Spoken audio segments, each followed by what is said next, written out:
Hello and welcome to the Cup of Triathlon podcast. We're brought to you every week by our sponsors, oxygenaddict.com, fueledbycake.com and raceforce.co.uk. Helen Murray is on the other end of the line and she is bouncing with spring goodness. How are you, Helen? Good afternoon, Rob. I'm really well, thank you. I think bouncing's a good... I like that description. I kind of wasn't, and I've put, a beef stew in the oven, thinking it's quite autumnal now. But hey, if you say I'm bouncing, we can be bouncing. This is good. I tell you what, mate, it is significantly less autumnal here than it was for me this weekend. Do you know where I went this weekend? You went north. I went north. I flew to Iceland with Mrs. Wilby. We had 4 days in Iceland, and I tell you what, that 2-hour flight north leaves you in no misunderstanding that the winter is on the way. It was like 1 degree centigrade when we stepped outside the airport. We left home. It was like beautiful sunny weather, like beautiful sunny morning. We landed in Reykjavik and it was like 40-mile-an-hour winds, driving rain. 1 degree, there was ice on the hire car, and we were both like, oh my God, what have we done? But the weather perked up for a couple of days, and we had 2 really good days, and then the day we were leaving again, it was just, honestly, you've never experienced weather like it. It was just bonkers, man. So did it make you think, you know what, yeah, I really would love to do a triathlon out here? On the nice sunny day, you were going... Because it looks like Kona. This is the amazing thing. I'd just come from looking at... It's not quite so hot. Well, Joe Skipper's Facebook feed, right? As we got on the plane and then we landed there. And the whole place, of course, is a big volcanic island. So it looks like Lanzarote or Fuerteventura. It's black volcanic rocks at the side of the road. It's like long, straight, beautiful, smooth roads going through these almost like volcanic deserts, really. So you're driving through going... It's just completely amazing... scenery, if you like. It looks like a kid's designed it on Minecraft.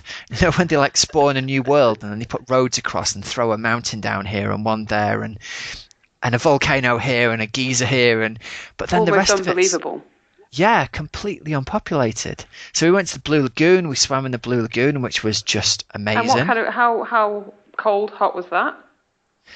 Again, air temperature 1 degree, water was 39 degrees centigrade, and it's just in a lava pool. So there's this beautiful, amazing architecture and everything's really beautifully designed, as you can imagine. And the walk from the changing rooms to the pool is about, 10 meters outdoors, and you're just convinced you're going to have a miserable time. And the minute you get in, you go, can't believe how hot this is. And there's places where the water's bubbling up through the ground and it's so hot you can't be in it. You're like, it's too hot. Wow. Move to one side.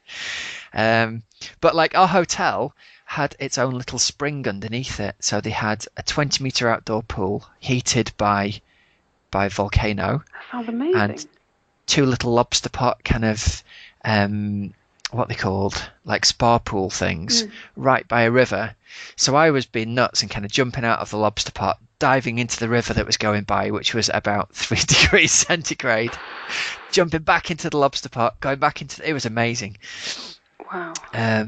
If you can sort the weather out, that's the thing. It's just so cold. And then, we left there Sunday morning. It was freezing cold and 40-mile-an-hour winds, and we got back home and we were in the back garden in shorts in the afternoon. It's quite surreal. Your head can't really get its head around it. That's crazy.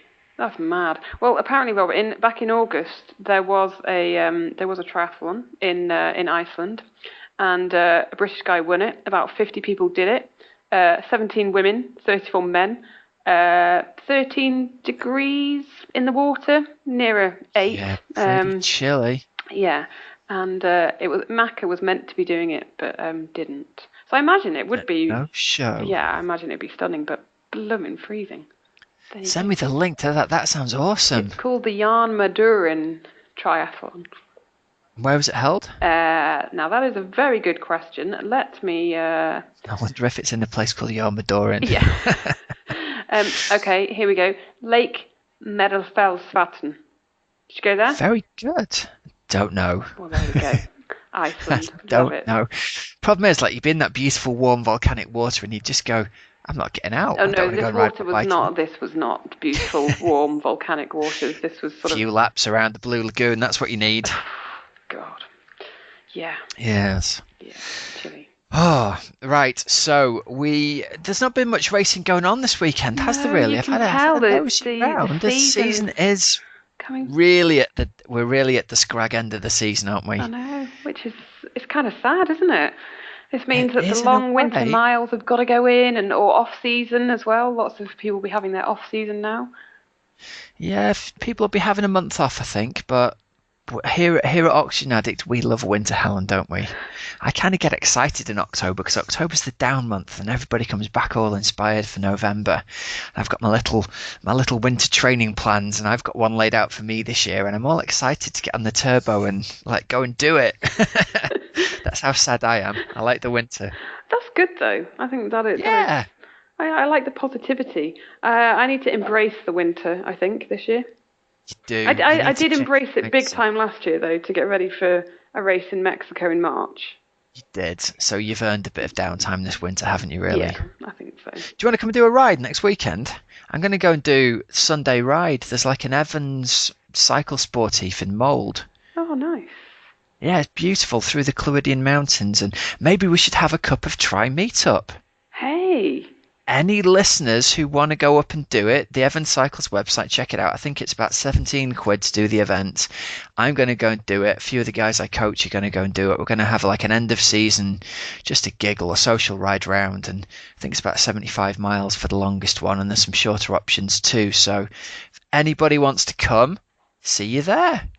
Sounds like an idea. That is a nice part of the world as well. I did many a DOV expedition round there.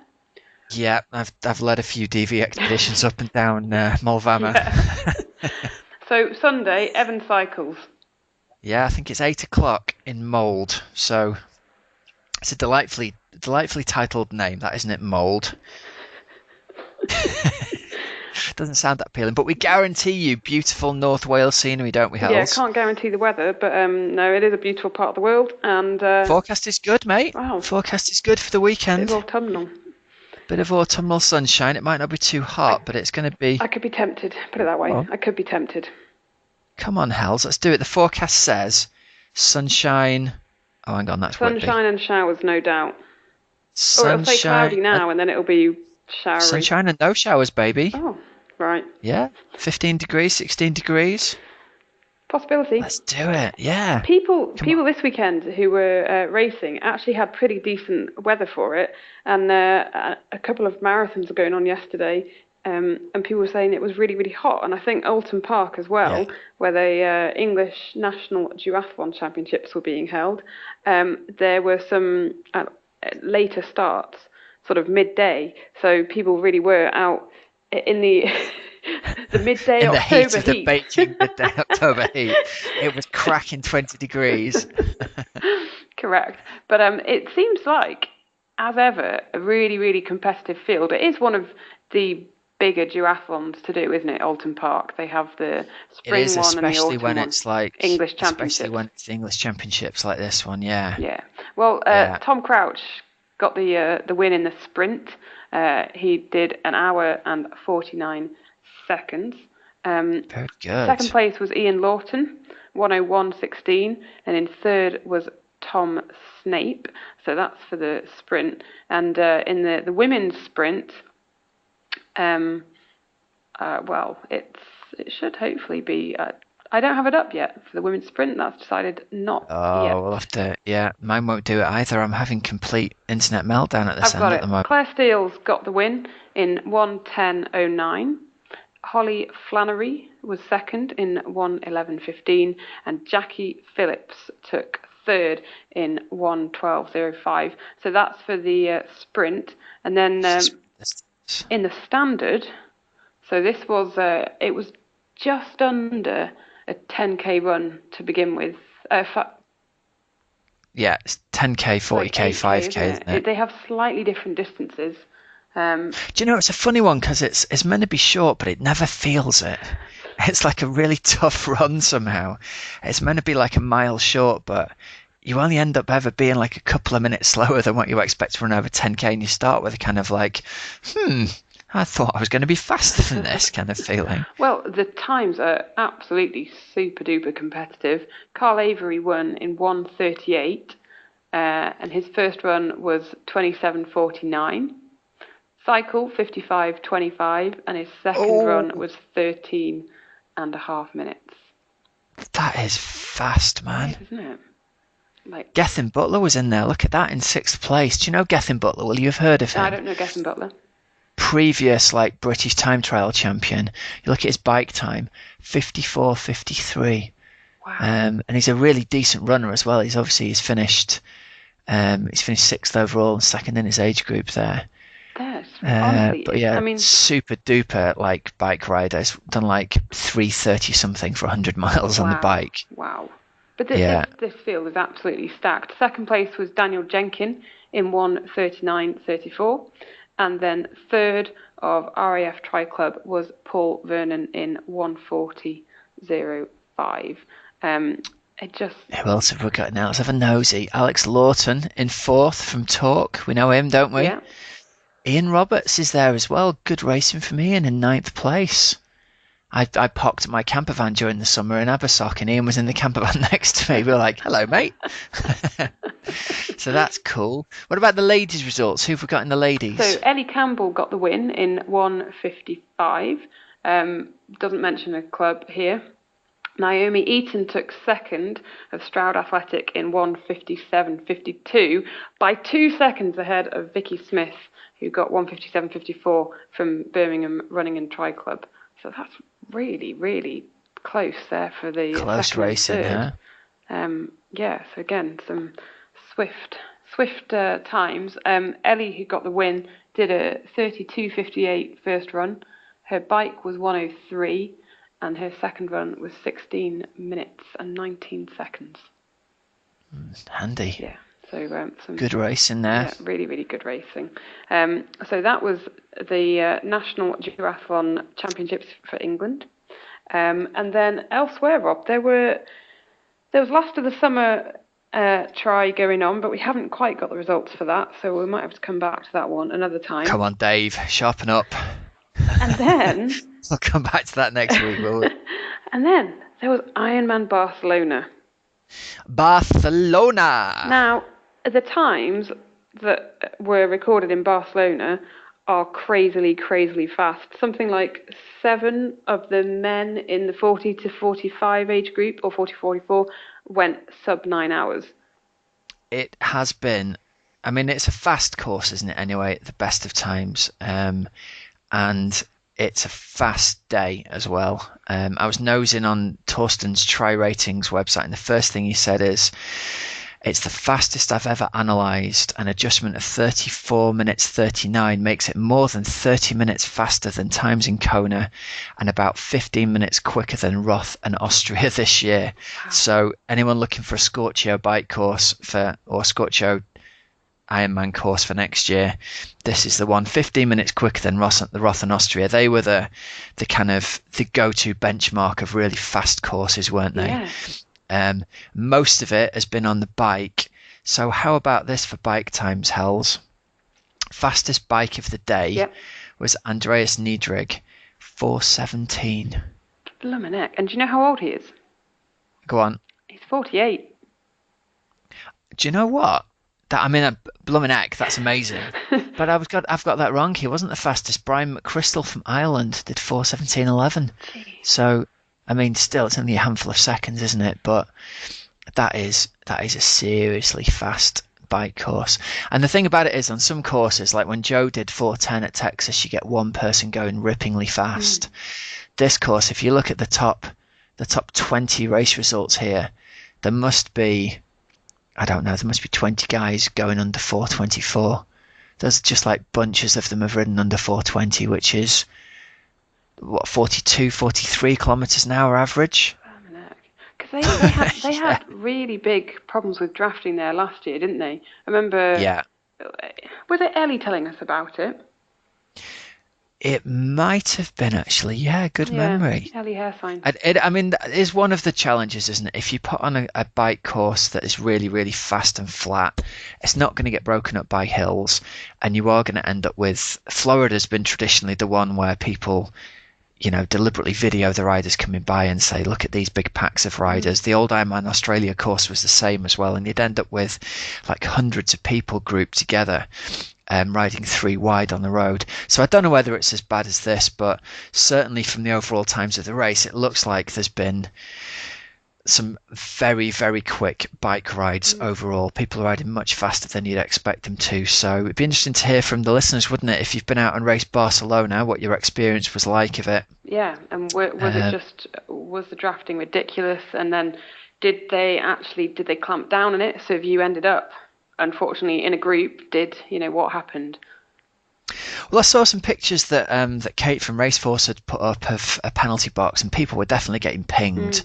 But is it one of those where the refs have just got to think, well, it's Inevitable. just kind of unavoidable and inevitable, yeah. Yeah. And I don't think at these races there's that many people who go intent on cheating and sitting on somebody's wheel. But what happens is people get overtaken, and then And they as don't they need start that. to drop Yeah. back, somebody else goes in front of them, and they just think, well, I'm just going to end up sitting up. Like El Hairsign said after Wales, I think the effect that the pro women get in most of their Yeah. races at a fast flat course, everybody experiences, and they kind of think, well, I'm not sitting up and letting this guy go for 12 meters. Everyone's going to go Yeah. and just end up rolling along in a big pack. You're just going to I think if you're going to go to this race, you just can't get wound up about it. You've just got to accept that's how it is. You're going to Barcelona because you want to put a fast time up on the board, Yeah. and more power to you. And I think everybody kind of knows the score, don't they? Yeah. But I don't think it's necessarily one to go and get uh, try and get Kona qualification from. No. I mean, you look at these results here, right? I've pulled up the first 50 finishers, and you've got 64 people going under 9 hours. Now, it's not long ago that going under 9 hours had you down as like a pretty special performance as a pro. So 64 out, 64th place here goes to, and hats off to him, is British Richard Munday, in the 35 to 39 category, went Oh, 8:59:59. nailed it. So I'd love to know if that was a sprint finish to go under. You've got to assume it was. You'd be delighted with that, wouldn't you? Yeah. Oh, you must have been running scared for about the last 10k. Good lad, Richard. But even with that, 8:59:59 as an age group, he still only pulled eighth place in his age group, and probably won't have got a Kona slot with that. So That's it breaks intense, your isn't it? heart a bit, doesn't it?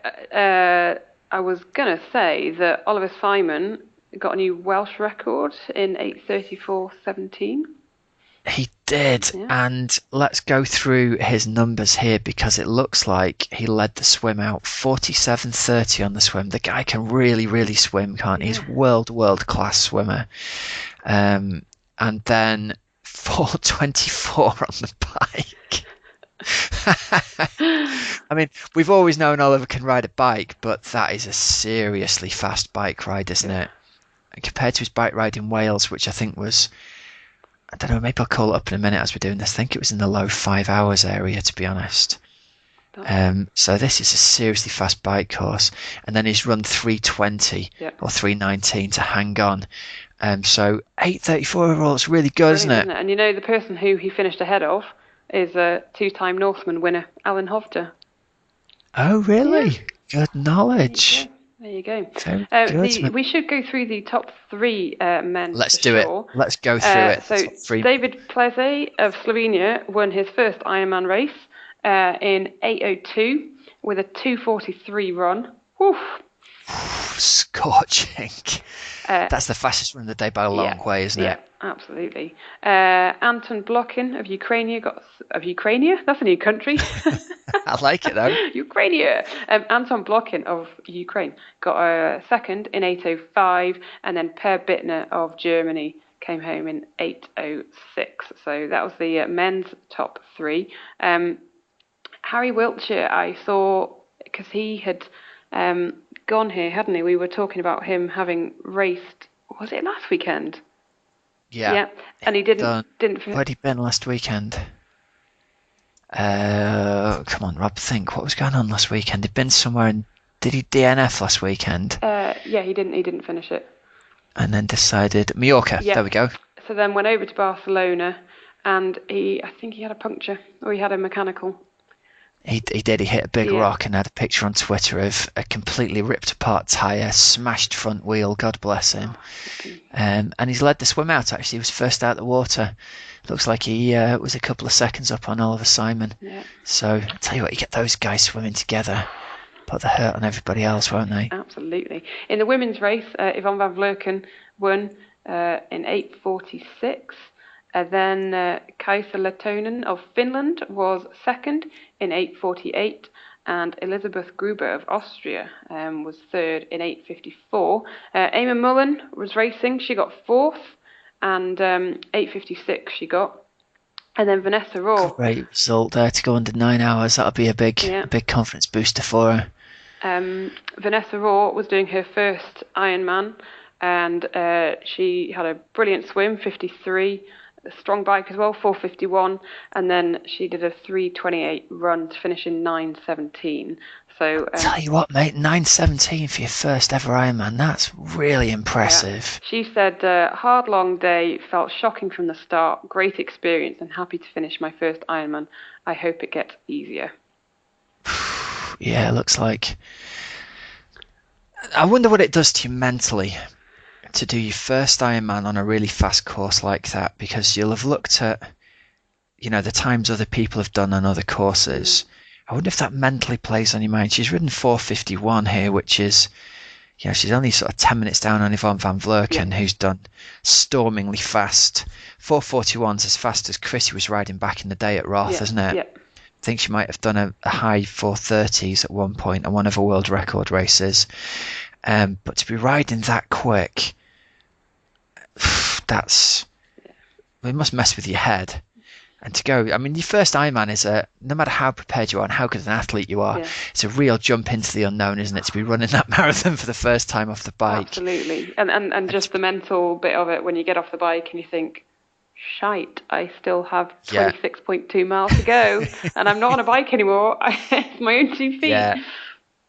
Yeah, we'll have to try and get Vanessa on again. We had her lined up for an interview the week before she had that horrible accident where she smashed her face up in Germany.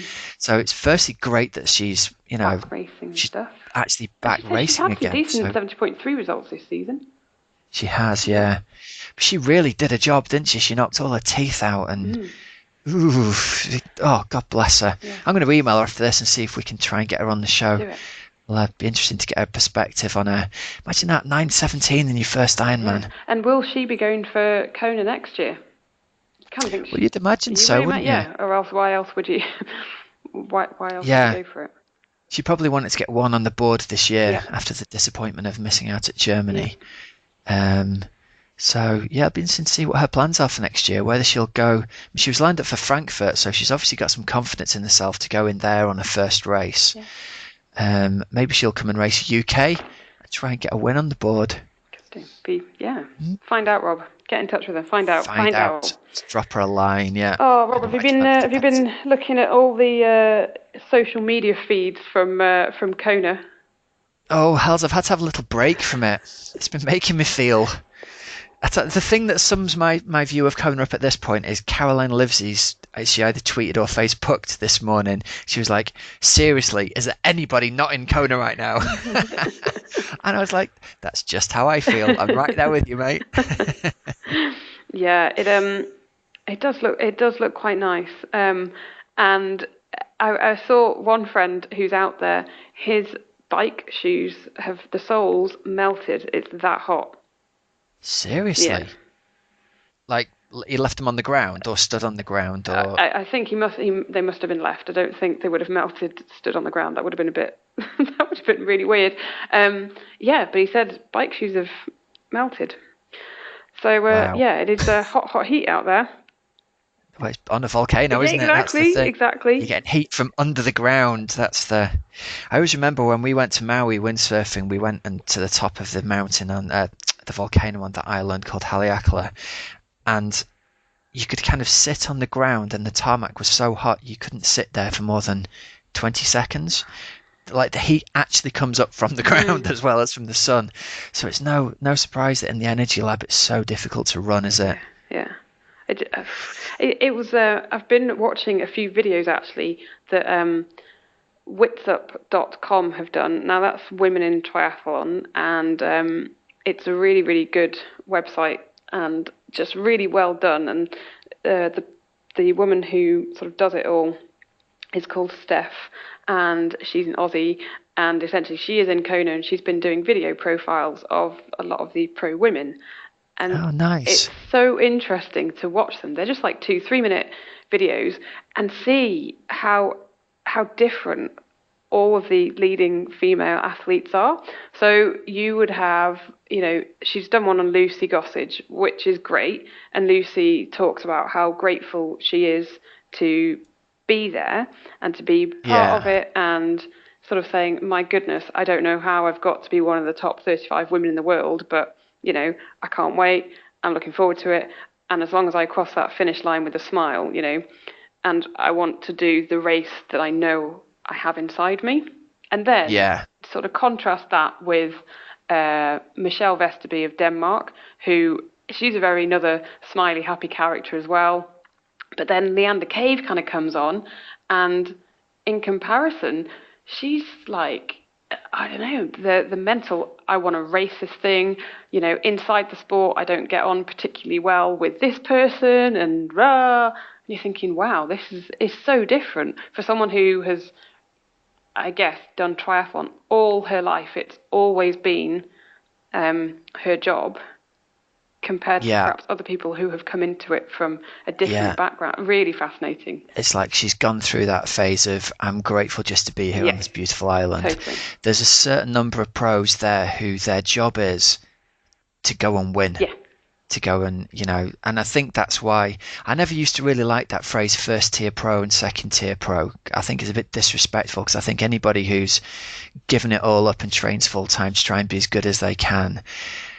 I think at Kona there's going to be a separation of people who somebody said the other day, and I was listening to, I can't remember where it was.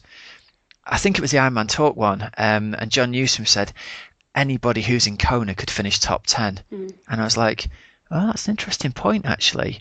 They're all good enough to qualify, so technically, if they have a stellar day, anybody there can finish top 10, which I'd never really considered before. But I think there's only a certain number of people on that start line who think that they can win, yeah, and an even smaller number who know that they know that they can win if it all goes right. There's a difference, isn't there, between hoping for a really good yeah, day and those people who are there to maybe like drill it on the swim and get on the TV, or drill it on the bike and try and get the Timex bonus. There's nothing wrong with that, and no, everybody's trying to make a living, but there's a very small number of people who for them, it is their mission in life to win that is that it. That race. is it. And And who are we talking about on the women? There's probably Leander, Miranda Caffrey, Daniela Reef, Carolyn Steffen, Rachel Joyce, Jodie Swallow, but then this is maybe. it. You could just go through the whole list and be like, well, yeah, there's loads of them, absolutely loads of them. But just seeing how the psychology of the differences between them all, that is fascinating. 2 minutes Yeah. watching videos of, I don't know, let's say 8 or 10 different athletes is brilliant. It really gives you an insight into how their brains work. It reminds me a little bit of how Chris McCormack used to approach this, and he's an interesting character to study because he would be really open about what his tactics were on podcasts and things like that. Not just in terms of how he was going to race, but how he was going to try and get inside people's heads. And he would openly sort of say, I am going to go and do this at the press conference to try and get inside people's heads. He wasn't there to be friendly with people. No. And a lot of people didn't like him for that, and understandably didn't like him for it, Mm. because he would, like the year Faris Al Sultan won back in, the early 2000s, Chris McCormack followed him around the world for the next 3 months. In every little race he was doing, like the little exhibition races in Abu Dhabi, Chris McCormack went and got invites to and showed up and beat him in all of these races. And he would say on podcasts like, it is my job to let Faris Al Sultan know, wherever you go, champ, I am there. The pressure's on you. You've got to beat me. I'm going to be here. And he made Faris's life really miserable for the whole year by his own admission. Mm. And Faris was then interviewed sort of saying, I just really don't like Chris McCormack. He was really horrible to me. And Chris McCormack would say, it's nothing personal. I'm just here to try and get inside your head like a boxer would do. And I don't know how I feel about that as a person who enjoys watching sport. Yeah, it almost takes it to the absolute extreme. And his argument always was, you know what? I'm not talented enough to win this and smile and be happy and joyful and matey with everybody. I've got to take every single opportunity. Because he went out there like 7 times and just exploded, didn't he? So he would, for him to win, I think he had to make everybody else have a bad day as well.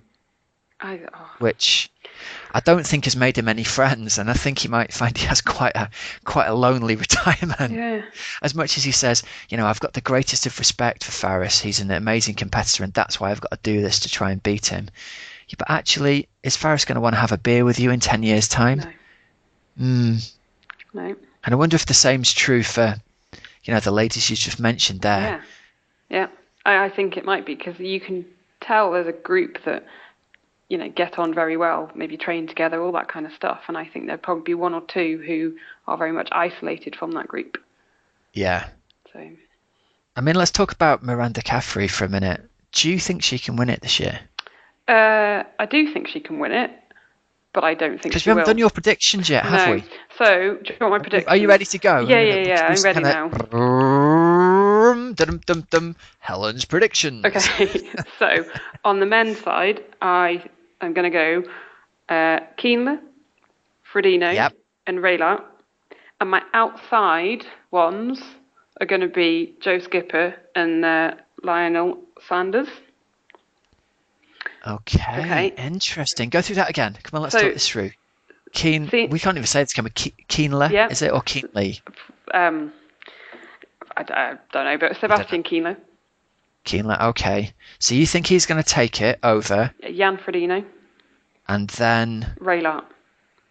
Yeah. Ooh, interesting. The dark horse, because he's way down everyone's list, isn't he? He's going to be. He's higher up on my list. But then my outside chances. Yeah. Are Joe Skipper. Yeah. And Lionel Sanders. Yeah. Now go on. How's it going to play out then? How's the race playing out in your head? Essentially,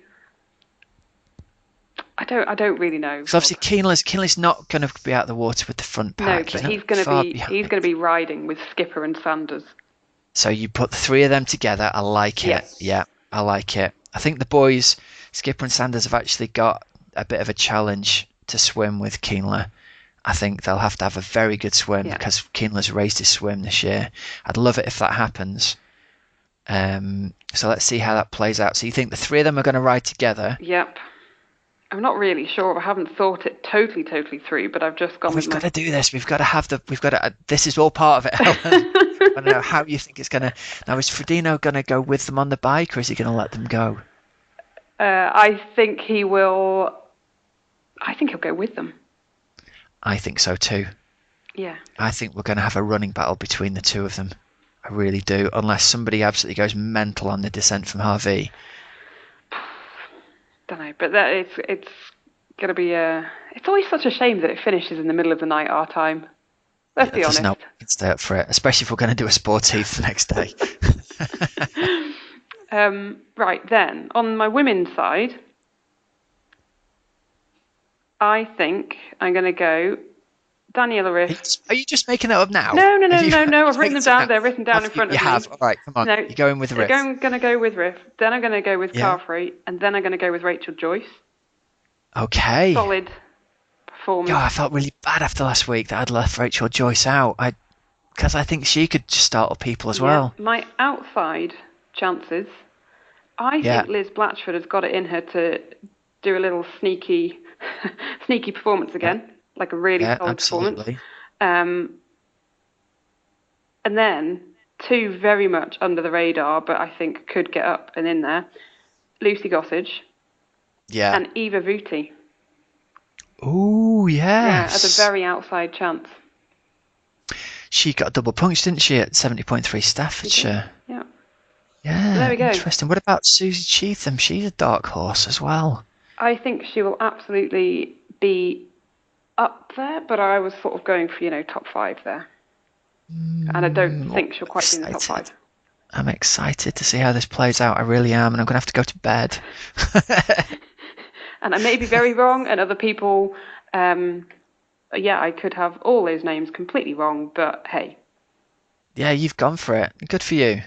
How so? Do you think Miranda's not going to be able to run Daniela down this year? Is that what you're going with? yeah. Hmm. Because that was my gut as But well. And actually, then I read something on Slow Twitch, and they were like, because I said something last week, I remember now, and I was like, I just don't think she's going to be able to catch up such a big lead. And then I read the Slow Twitch bit, and last year she ran Daniela Rief down for like, God, I can't remember the number, but it was like 17 wasn't minutes it? or Yeah, I think something. it was four. Yeah, I want to say 14 14. Yeah, minutes, was it? yeah. So So it's all down to whether Reef can hold that marathon that's it. together because she still ran like 3:06 Yeah, or something, which yeah. is But really it's whether good. can she get closer to 3 hours, Yeah. and that's it. Will Jodie Swallow ride with her? Will we have a situation where you've got Reef, Swallow, Steph, and Joyce riding together? See, that would be awesome in Because itself. Jodie's got really good pedigree running as Yeah. well. She's injury free at the moment, even if she won't return my tweets and try and come on the show. Oh man. Oh, it's exciting times, I isn't it? know, I know. And just if you want a little bit more about any of the British athletes, then go back and listen to Torsten, who we had on a couple of weeks ago with his try rating, and you can go and download his 2015 Kona report, give him a little bit of money for it, and it's just fascinating. So you can see who he predicts on all of his stats and things like that. Yeah, it's up there. It's ready to go. He'll let you have it for free, but you should give him a few bucks, I reckon. It's lots and lots and lots of info. 150 pages, hells. It would blow my mind. There's too much stuff in there for me to take it all in. Um, Now I'll tell you what else I read the other day. Here's an interesting little fact when we're on little facts. Do you remember when Joe was on? He was talking about how Jordan Rapp had accelerated to stop somebody going past him Yes, in the yes. race. Tim, oh, I can't remember who it was. Uh, anyway, all the information apparently came out on the TRS Radio podcast, and it was an interview with Bevan Doherty, and Bevan had said, I watched him do this. He accelerated to deliberately get this guy a drafting penalty. Oh, that's what Joe said anyway. And on Slow Twitch, there's a thread with Jordan Rapp actually replying to these rumours or Yeah. allegations, if you like. And Jordan Rapp is involved in the Slow Twitch forum. He's always on there, and he kind of puts his heart and soul out there on the line. And what Jordan says is, he was out there riding. He knew that if somebody passed him, Mm. then the whole train was going to come past him and he was going to get dropped. And he didn't have the power to ride away from the guys. So he did deliberately accelerate. He wasn't trying to get him a drafting penalty. He just Interesting. accelerated enough to keep the guy from overtaking him. And he kind of said, look, this is racing. We're out here racing. If he wants to come past me, he's got to come past me in 25 seconds. And if he can't get past me in 25 seconds, he's got to drop back, basically. And the guy clearly thought he was going to be able to do that and didn't do and got his penalty. And I didn't deliberately make him do a penalty, but I'm not particularly sorry that he did because this is racing. So well worth a read if you're interested in that kind of stuff, to go over to Slow Twitch and check it out. Again, it's the whole psychology of it, isn't it? It's fascinating. It's such an area that I guess a lot of age groupers probably don't really think about, because there isn't, it's not. It's a different kind of racing, isn't it? But I think the psychological element of it, apart from things like, having to keep your mind and you've got to concentrate on what you can do, that sort of thing, if you're upping the distances and dealing with pain, but actually the competitive element with your other competitors, I think Yeah. for most people, it's not really a massive issue. I think it really ramps up at the higher end of sort of age group racing, and then even more again in pro racing. Yeah. Yes, it's something that we don't have to deal with, isn't it? Really. Yeah.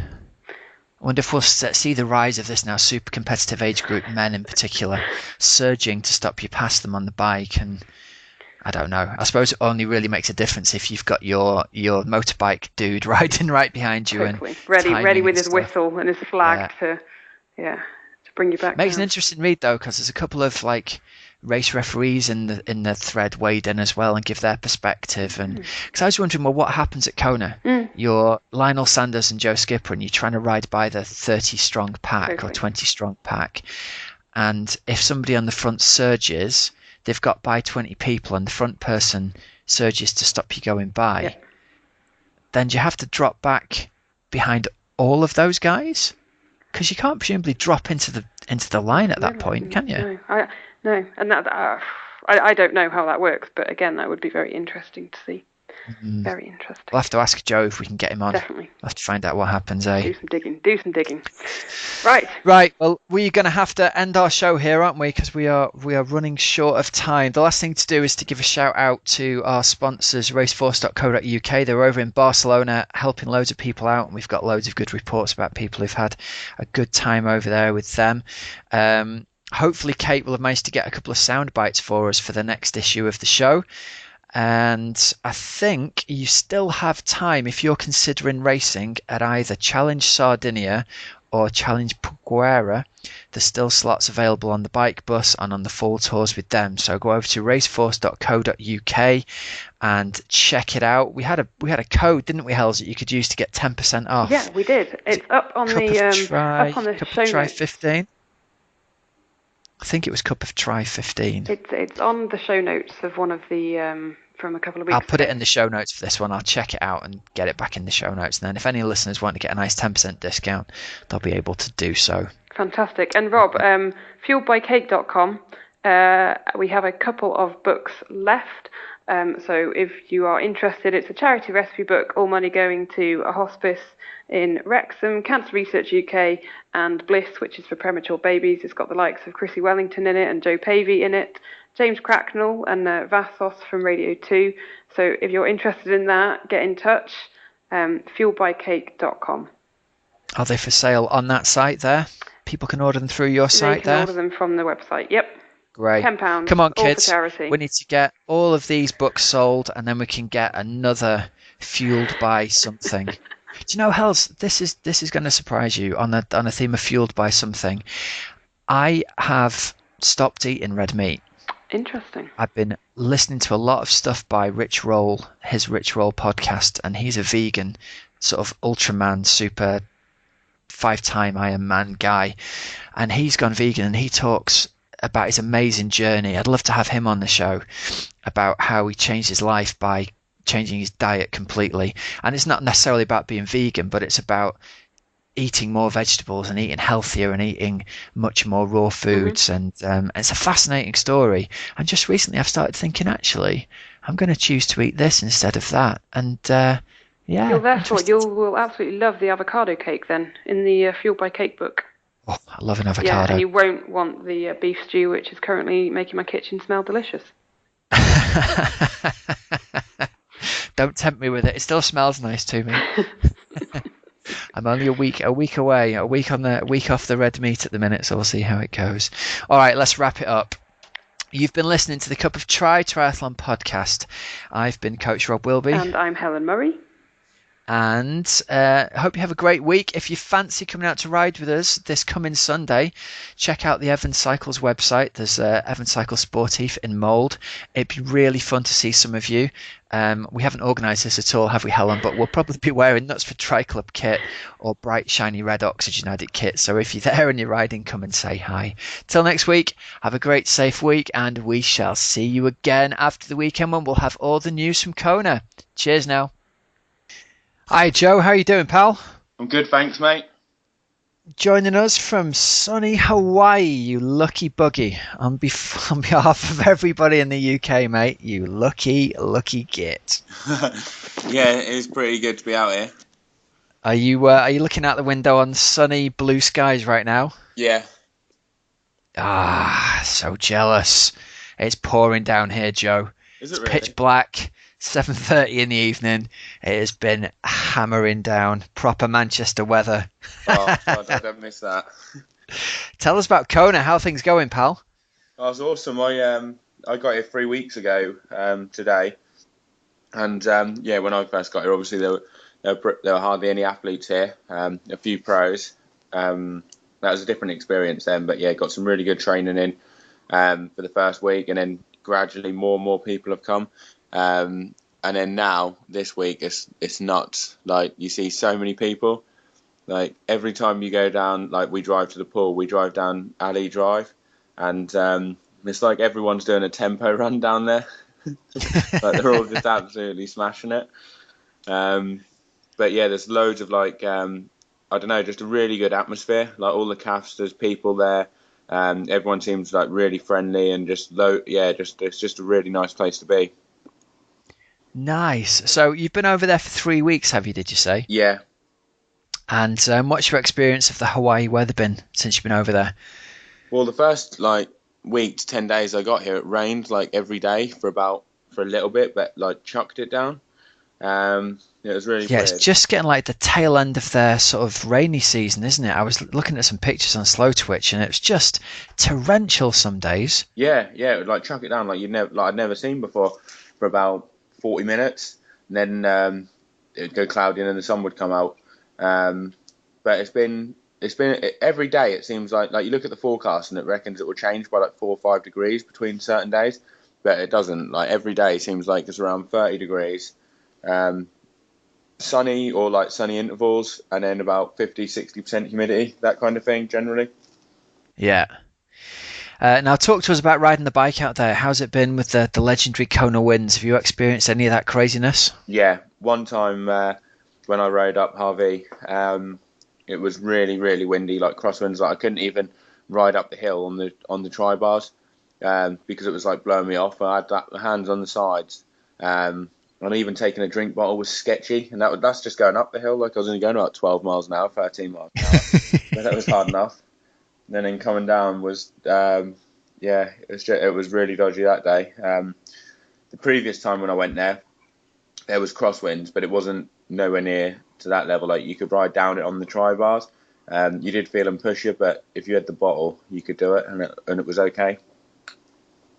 Also, with Right, wow. So I, you've really had your money's worth in terms of that kind of crazy Harvey crosswind experience.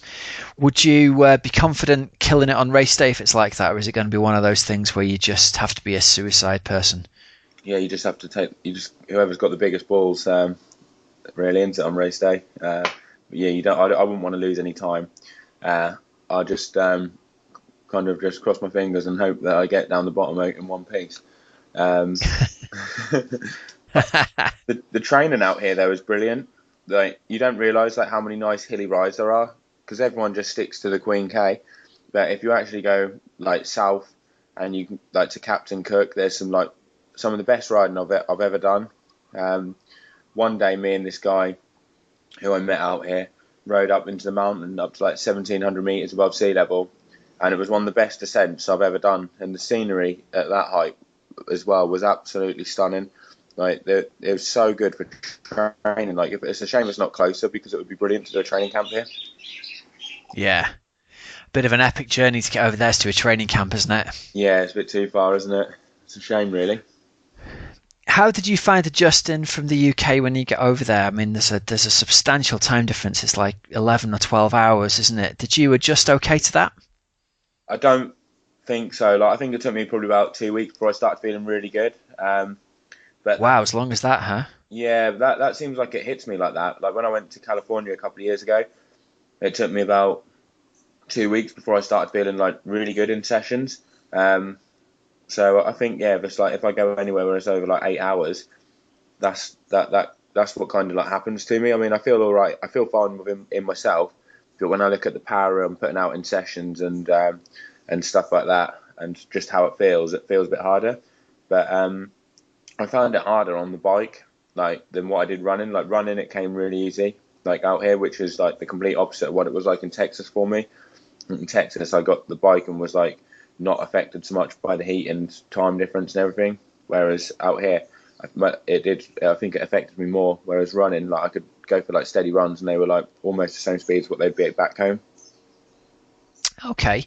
And we talked a little bit, didn't we, about the fact it's rained and then the sun comes out and obviously it's really humid. How are you finding that's affecting the pace that you're running at? Are you sort of confident that you're going to have a good run on race day, or how's that been going for you? Yeah, I think I'm going to have a good run on race day, definitely. Like I know when I was in Texas and I was doing my steady runs, they were around like 7 minute mile and stuff like that, but or maybe even slower to be honest, and it didn't feel nice. Whereas around here, I'm doing them like 6:30s, something like that for like what feels like a comfortable pace, and it feels fine. So yeah, it's a lot quicker than Texas for like what feels like the same perceived effort and similar to back home. So I think on the day, if I feel good on the day and have I don't kill myself on the bike, I think around 250 is like possible. Good stuff, man. And talk to us about swimming. Have you been out swimming in the ocean there? Oh yeah, definitely. Yeah, it's awesome.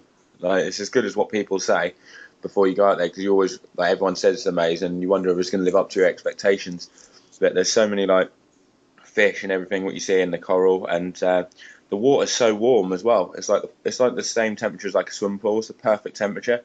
Like you could even just like stand around doing nothing in it and you'd be a nice temperature. Or if you swim, it's like perfect temperature.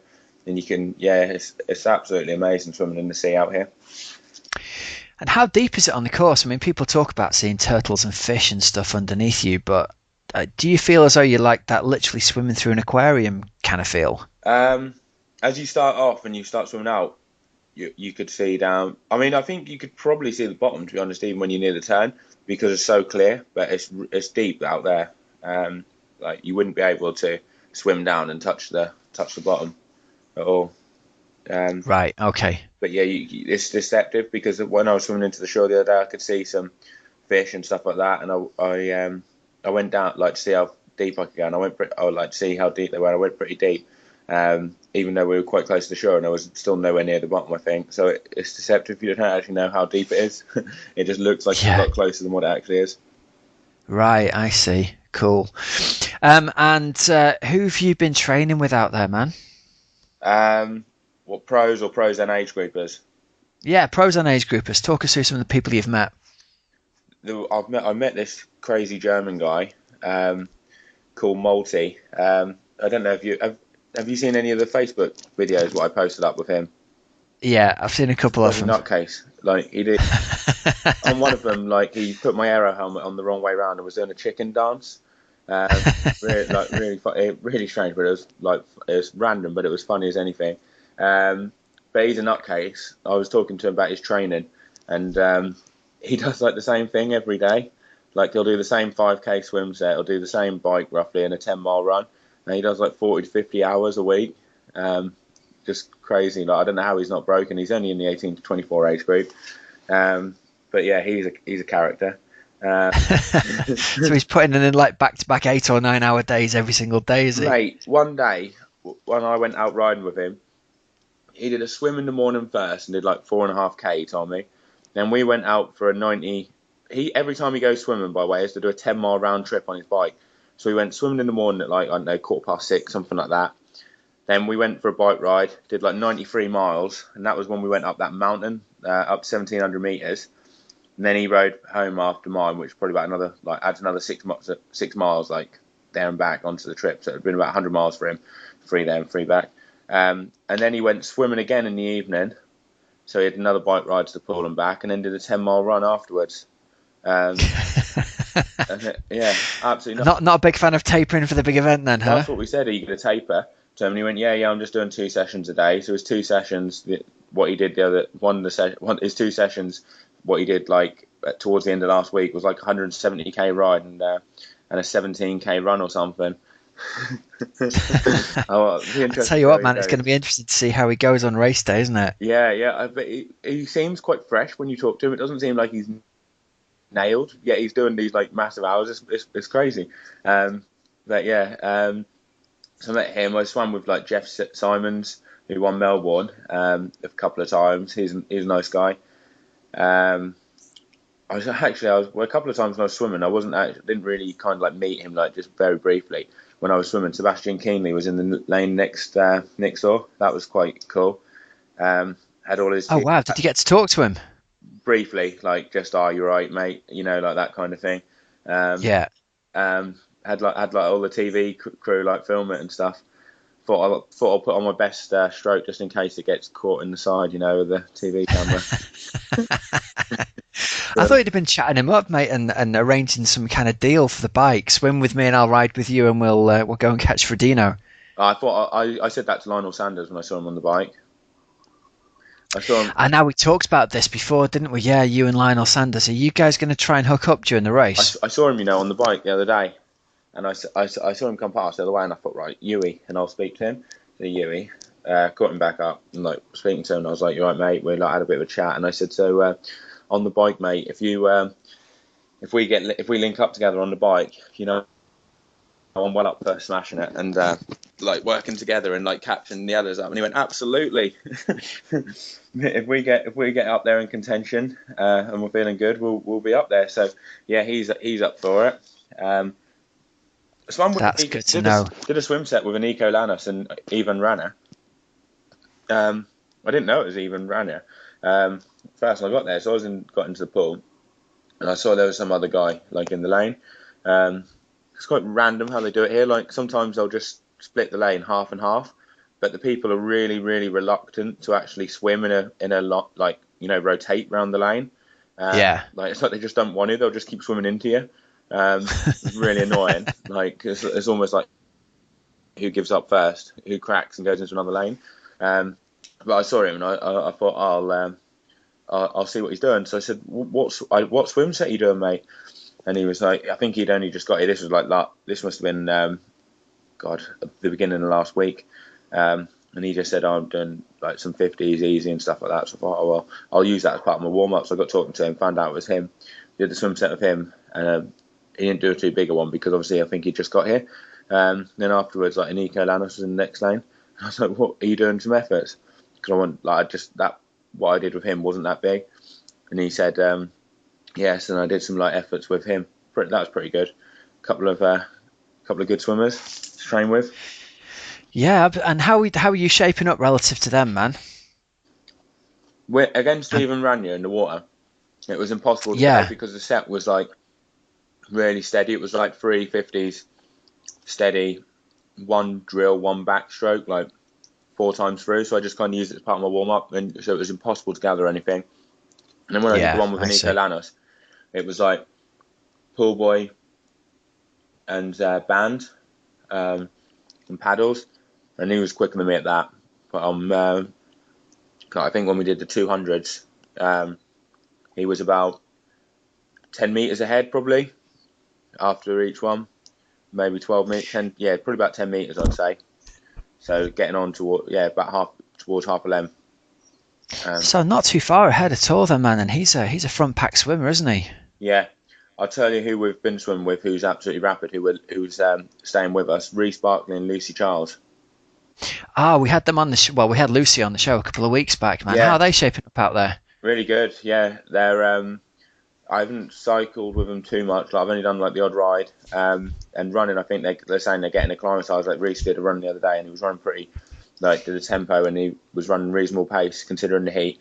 So I think he's feeling good. He actually got a Strava segment the other day. Was on the Ironman course. He was like top at like 2,000 people. That's quite funny. He took it off Luke McKenzie. Really? Yeah. He'll have got a little email. Save it, Reece. Save it for race day, buddy. Yeah, he said he just had a massive tailwind, and he was only doing it at like Ironman pace. That's the thing. I think if you get out here and you get a massive tailwind, you can be going the other day I was doing 40 miles an hour for 200 watts. Well, man, that's the first law of Strava right there. Whatever happens, you can't admit to ever having a tailwind. You've got to sandbag and tell people, it was uphill, and it was into a headwind as well. Yeah, I should tell Reece, shouldn't I, to change the name of the ride on Strava to Brutal Headwinds All Day or something like that. Yeah, there you go. Just an easy spin before Kona. Yeah, who else have I seen as well? We did the practice swim, the other day, on the course. Okay. That was pretty good. And how many people showed up for that then? a lot. Like there was, God, must have been at least 600-700 people. It was really good. I think Reese was like fourth or fifth in it. He got out literally with Tim Don. Lucy Charles got out with them as well in the lead group. Um, I was about, I was in probably the third group. I was in the second group. Well, I was in the second group, and that split at like just gone the halfway bit, and they ended up putting like 90 seconds. There was probably only about five of them in that group, and then I ended up in like the kind of like the bit that didn't make that split. It was quite tactical because like coming up to the halfway bit, it kind of like our pack went left and it went right, and you couldn't see the boys because they're not like they're not massive, so it was really hard. So you kind of just had to guess what one you want to go with. I went with the right one. Obviously, the guys who went on the right realised they went wrong a bit later and cut back left, and obviously I lost like 5 or 6 places in that. And then a I couple of see. minutes later, we hit the boys where you went right and then right, and just after that, it split. Obviously, someone must have been on the limit, and you could tell it split because the pace went down. Like I was finding it Yeah. quite nice. I was in a nice rhythm. You get into a nice rhythm, don't you, in open water? But it's not like you can pick it up more, but you can keep that pace going, can't you? But then as soon as it slows down, if you try and pick it up, it's like you get stuck in like that level, that speed, don't you? Yeah, that's the whole thing, isn't it? If someone pops in front of you, it's almost impossible to bridge Yeah, around unless you absolutely kill it, isn't it? yeah, exactly. And that happened. I saw it, and I saw they had like 20 seconds, something like that. Or, yeah, maybe like 50 meters. Yeah, about 30 meters, 40 meters. And I was thinking, God, I hope someone in here can like if someone picks it up on the front, I can stay on the feet. But I haven't really got that. I don't feel like I can up it to get on there. Um, in the end, they didn't. They ended up pulling away. Took about a minute and a half. There was like in that group though, there was like Ben Hoffman, Jeff Simons, a couple of other like decent like people, Yeah. athletes. So it was quite good to see like, well, actually they're only a minute and a half ahead in the end, and on race day, you'd kind of be a bit like you'd kind of make yourself go a bit harder towards the front of that pack. And then I think in my group, I ended up getting out the water with like who was it? And there was like some girls of mine. There was like Rachel Joyce, Camilla Pedersen. I don't think there was any. It was 3 minutes ahead of Lionel Sanders' group, um, as well. So, Really? She put 3 minutes into Lionel, did you? yeah, which is quite good because then during the race, I mean, if I can get into a group with like Ben Hoffman and everyone like that, if I could on the race day, I mean, I don't know how hard he was going, but if I could get into a good group of like people like that, then gives you a bit of a buffer before like he might catch you, he might not. I mean, because like obviously you're going to concentrate on your own race, aren't you? And if he catches you, he kind of catches you, and you'll work with him. But yeah, Yeah. if he doesn't, then that's even better. Um, but I think you're going to find, man, on race day, the group that you're swimming with, there's going to be somebody on the front of it who's just going to drill it and is going to pull you along. And you're going to find that you'll have, no matter whether you end up in the second group or the third group, someone's going to be in front of you and you're going to be swimming at a really good, fast, comfortable pace. And you won't have to worry about trying to bridge or do the work yourself because somebody else is going to bury their race just because they're excited. yeah, hopefully, because you always want to be in a pack, don't you, where you're just swimming at a good pace, but just sat on someone's feet, don't you? Um, but yeah, You need to that's find Sebby Keenley. You need to get on Sebby Keenley's feet, man, and not let him go no matter what happens. yeah.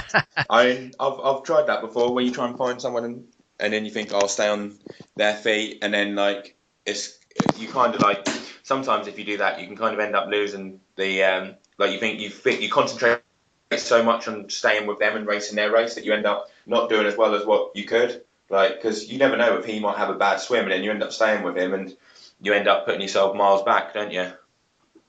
Yeah, well, and I just hope you have a good swim, man. I Whatever think, happens, happens, and you're just going to have to be cool and calm and collected on the bike, aren't you? yeah, there's a lot of strong cyclists out here, and there's a lot of the strong cyclists that are front pack swimmers can't run, but then it seems like a lot of the guys who are strong cyclists that aren't front pack swimmers are good runners as well. So I think it's going to be a really exciting race this year, because you're going to have a lot of people that are going to push the pace who get out at the front of the water, and then you're going to have a lot of people that push the pace on the bike that aren't at the front of the water, but then can run, and it'll come down. It'll come down to the wire. I think it's going to be a really close race, but like literally all the top 10 is just going to be less than a minute between like each kind of like spot. Yeah, it's going to be sorted really late in the race, isn't it? For every single position, not just 1 and 2. It's going to be, I think it's going to be a real battle this year. Yeah, and if I mean, it's a long range forecast, but if the forecast on weather day, on the race day, is right, it's going to be so tough. It's predicted 33 degrees and sunny all day. Oh, wow. So it's going to be it could be a really brutal day. That's good for you, though, mate. The hotter it is and the harder it is, the better you're going to do. Yeah, yeah, I think as well with the winds, it's going to be a tailwind out, no, a headwind out, so it won't be much, and then it could be a tailwind back. So I think the bike could be fast conditions, so that could suit a weaker cyclist. So Yeah. if it does play out like that, but it changes, the weather forecast changes all the time out here. You never know what's going to happen.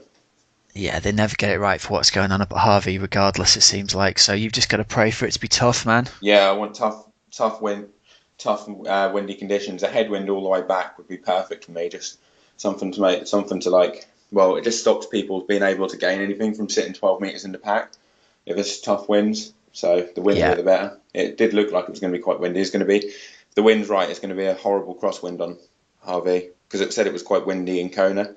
And no matter what the wind says in Kona, it's always a hell of a lot worse once you get out on that Queen K. Yeah, well, that'll suit you down to the ground, won't it? The harder it is, and we've just got to pray for crosswinds, Joe. Yeah, I think we'll definitely get them. Good stuff.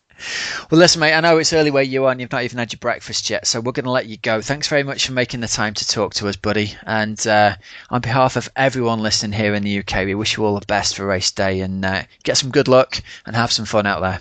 Cheers, thanks so much. All right, mate, you take care of yourself and we'll speak to you again soon. See you, bye.